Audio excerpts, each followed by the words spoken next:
I got some errands to run around town, and I'm gonna take some trips to the scrapyard and probably do a little dumpster diving on the way home. Just wanted to show this real quick. Got some eBay and some Amazon sales action going. This is a brand new book. I don't come across many brand new books. I say in my videos a lot that textbooks, old books. Last video I talked about volumes. Those sell good on Amazon.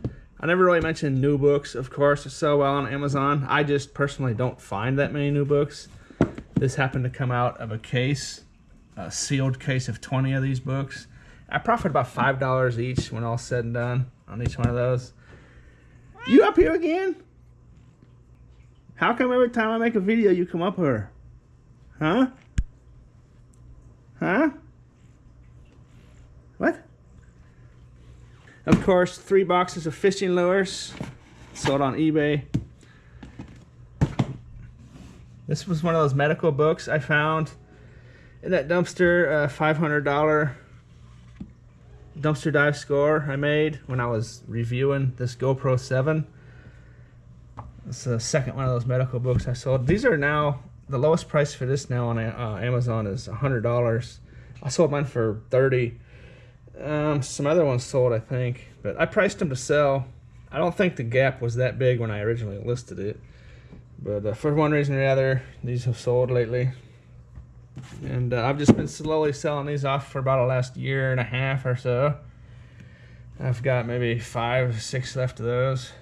And of course I still have stacks of these left.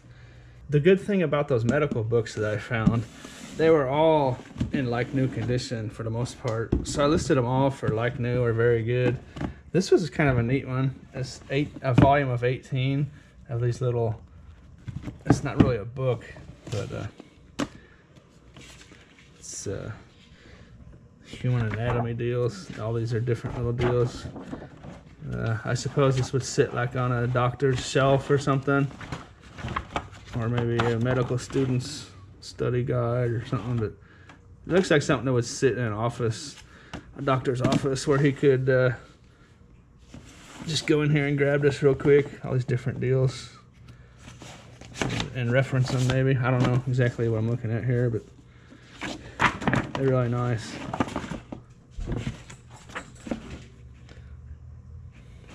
All that sort of stuff. But, let's see, I had the price tag on there. I listed that one for $30, yeah. Comfy?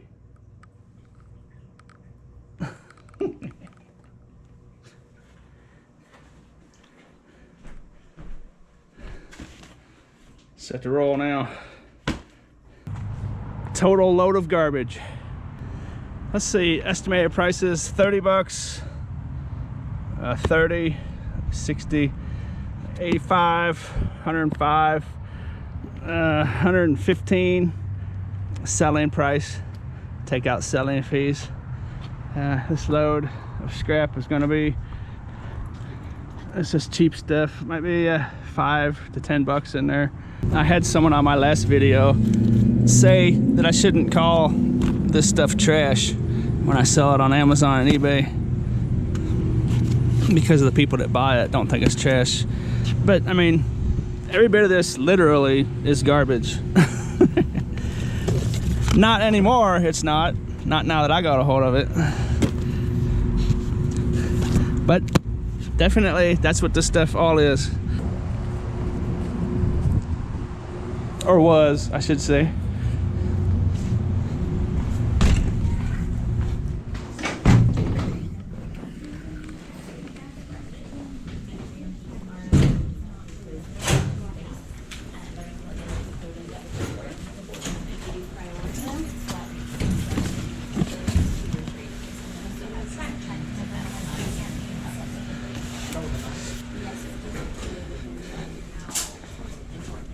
That's the best part about having pre-printed labels. Lickety split. Okay, I got some stuff I gotta go do, and then I'm gonna head to the scrapyard. Here at the scrapyard, I stopped by the vets and scored a year's supply of flea and tick medicine for my dog. If you want to know about this stuff, a little secret I learned. I'll talk about it at the end of the video. I don't treat my cats with anything. It's not something I recommend if you got the money, but if you're hurting for money, I got kind of a cheap way to protect your animals from fleas. Talk about that later. I'm gonna get all the scrap organized into buckets. Let's show it to you real quick.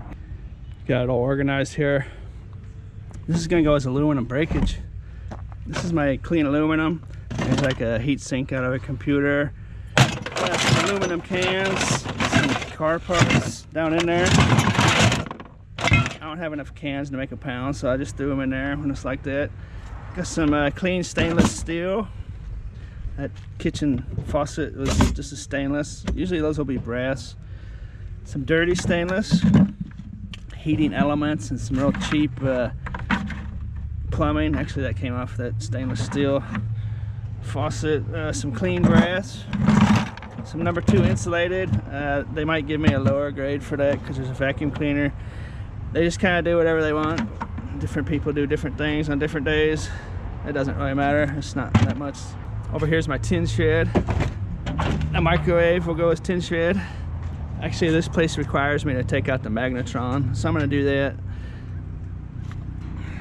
I got this brass and steel padlock. That might be a pound of dirty brass right there. So that might be 50 cents just by itself. There's a rig. Imagine some of the rigs they see come through this place every day. I yanked that magnetron out of there. That's what the magnetron is, for those of you that don't know. This scrapyard will not take that. It's the only scrapyard I know of that doesn't take them. That's kind of a pain, actually. With prices being low, it doesn't really make sense to take this stuff out. But since I was in there, I went ahead and took it out. And this one was coated with cockroach poop. As gross as that is. See that little transformer? That's all supposed to be yellow in there, and it's all full of cockroach poop. See all that? That's all cockroach poop. So that's really disgusting and gross. If you got cockroaches in your kitchen, they're probably hiding in your microwave. When prices are up a lot, it makes a lot more sense to clean this kind of stuff out of there. But being so low right now, it really takes a lot of the value out in doing that kind of stuff. Here's the receipt from that scrap. It's 38 pounds of tin, 4 cents a pound, $1.52. The brass is at $1.25 a pound. Dirty brass is up to 60 cents.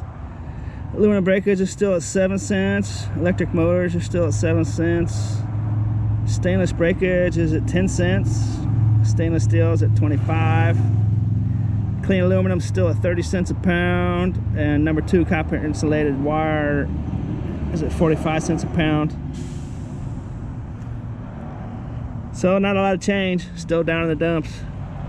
$8.20. You see what I meant when I was talking about cleaning that microwave out? So that microwave would have been at 4 cents a pound. They would have just called it 10, you know, if they would have accepted the whole thing the way it was. Cleaning the microwave, taking all those electric motors out, I got 7 cents a pound. So that's only 3 cents a pound, and those electric motors were like 11 pounds. So that's 33 cents I made cleaning that microwave. And with the prices down that low, it doesn't make a whole lot of sense to do that. I mean, unless you want to. But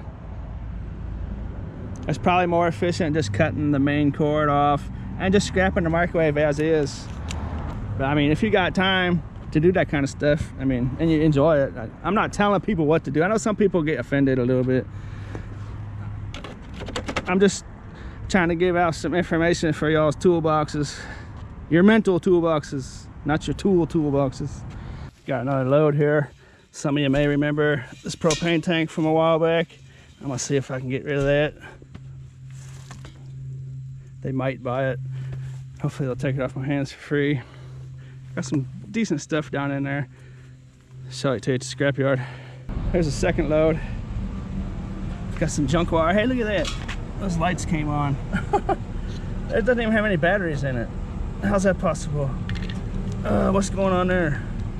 Oh, wait, that one's got batteries in it. Hey, that's pretty cool.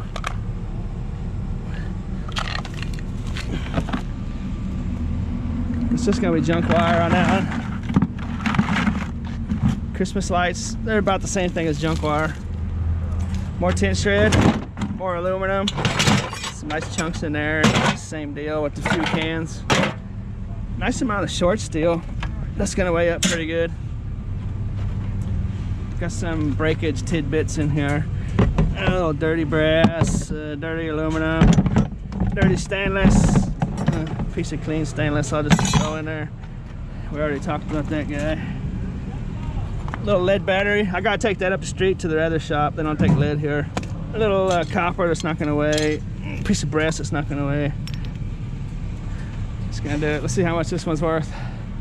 A little aquarium pump was in there. I'll have that. A little air pump.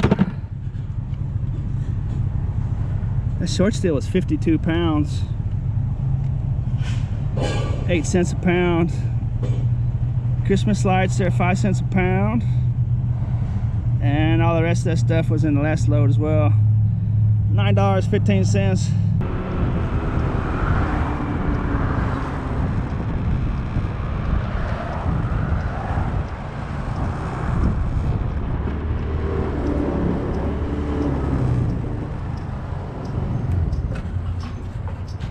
Battery shop action. It's not gonna weigh much. It's probably a 5 or 6 pounder. Got $1.20. It was a 6-pound battery at 20 cents a pound. The best thing about coming to this battery shop today is the Farmers Co-op is that building right over there, where I'm going to get this amoxicillin. They also sell penicillin. For those of you that out there that didn't know, it took me a long time to figure it out. Farmers Co-ops will be selling antibiotics like penicillin and amoxicillin and that stuff. It's this one here is Aquamox, amoxicillin. It's labeled for fish.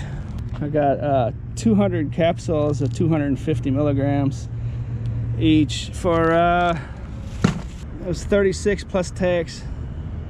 Here's the deal. I got hung up at the DMV getting my new plate.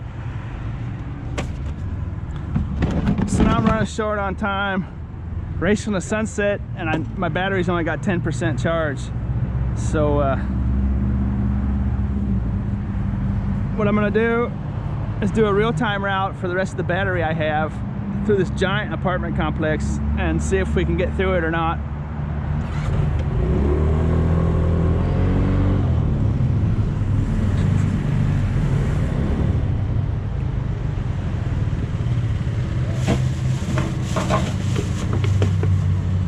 Not some bad cans.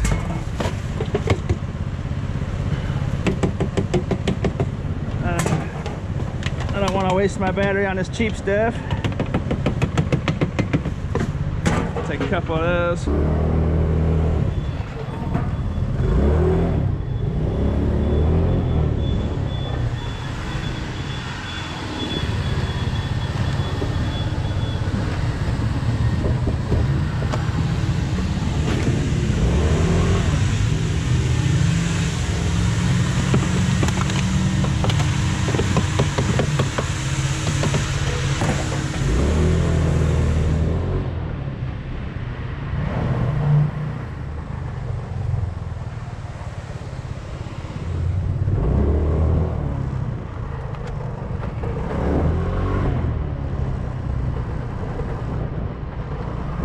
You think you're getting a treat, huh? You're not getting a treat.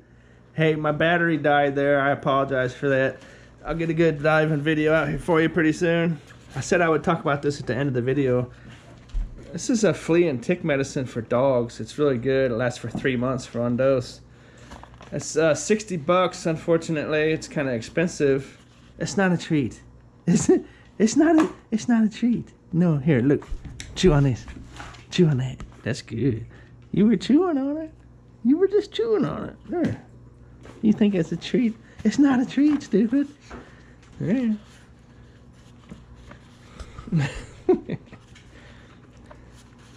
what I learned, and I just kind of figured it out on accident. Okay. I just kind of figured it out on accident, but I have a bunch of cats, right? And they're all indoor cats. That's the main, that's the most important part, is that the cats are indoors. Of course, I take her outside a lot, so she's exposed to fleas and ticks, but she's got this super high quality medicine. And it works really good, but she could bring fleas into the house, and my cats used to have fleas, and I used to have a problem with it. Dosing a bunch of cats, it gets super expensive, you know. But would you stop it? But I slowly learned that when I gave my dog a dose of this really good stuff, it seemed to eliminate the fleas from my entire house. I over the last 2 summers, last 2 years, I recall seeing 1 flea each summer. And so that's basically an elimination, because I think what happens is either the dog wrestles with the cats and slobbers on them, and maybe that this somehow might be inner saliva, or more likely is that when they wrestle or being in the house together, the fleas jump from animal to animal. So like when a flea might be on the cat, surviving on the cat, it'll jump onto the dog and come in contact with medicine, and the flea will die. And I think the dog wrestling with all the cats, the fleas eventually all jump onto the biggest, fluffiest thing in the house, which is this little goonball, and they all die. And it's just it's kind of a wonderful thing, you know. I mean, I'm not recommending you do that in place of proper flea medicine for your cats, but you know, if you're in a jam or whatever, you could. The only way it's going to work is if the cats are indoors. You know, if the cats go outside, it's not going to work very well. But it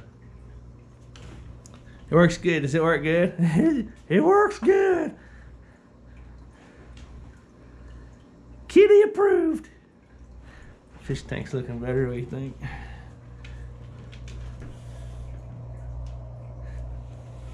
Want to get one more good cleaning.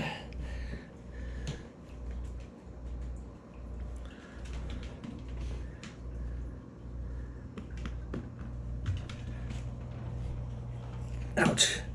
Okay. I know it's not a treat, is it? I know. Alright, well, I hope you enjoyed this video. And as always, thanks for watching. Bye, Grizz.